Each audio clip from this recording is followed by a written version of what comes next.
Namazi çfarë është? Është lidhja më e fortë. Është lidhja më e fortë për njeriu.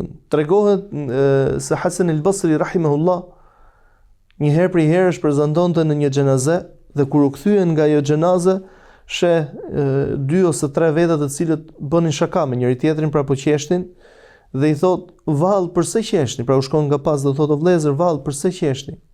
A mos keni marrë myshde se jeni prej xhenetlive?" I thonë: "Jo." "A mos keni marrë myshde se Allahu subhanahu wa taala e ka hequr emrin tuaj prej xhenemlive?" I thonë: "Jo." Tha: "Atëherë, nëse nuk e keni marrë një myshde të tillë, përse nuk po drejtoheni për në adhurim të Allahut?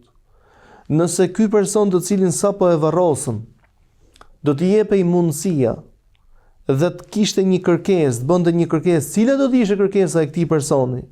I thonë: "Me patjetër 2 rekat namaz." 2 rekat namaz. A nuk i ka quajtur profeti sallallahu alaihi wasallam 2 rekatat sunet të sabahut vlen më shumë se dynjaja dhe çkanta? Dhe a nuk ka deklaruar i dërguar i Zotit se 12 rekate namaz nafile, pra jo farz, gjatë ditës dhe natës i ndërtojnë njeriu një pallat në xhennet? Përse nuk po e shfrytëzon vallë me 2 gjëra të cilat 2 rekate të cilat mund të të afrojnë tek Allahu? Pra i pyet konkretisht dhe i thot: "Nëse ky do të kishte një kërkesë të vetme, kush do të ishte ata vetë?" U përgjigjen dhe thanë: "Falja e 2 rekateve të namazit, pra adhurimi i Allahut." Atëherë tha: "Nëse ky nuk ka mundësinë ta bëj, përse nuk po veproni ju vallë? Përse nuk po reflektoni kur shkoni në xhenazat e të tjerëve?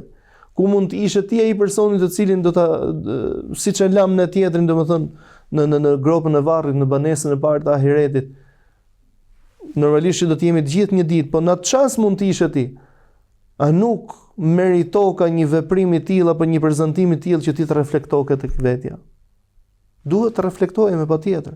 Nëse ai nuk ka mundësi ti fali 2 rekat namaz, atëherë ti valla nuk ke mundësi ta bësh një diçka të tillë. Ndaj shtylla e kësaj feje që e mban në këmbë këtë fe kush është?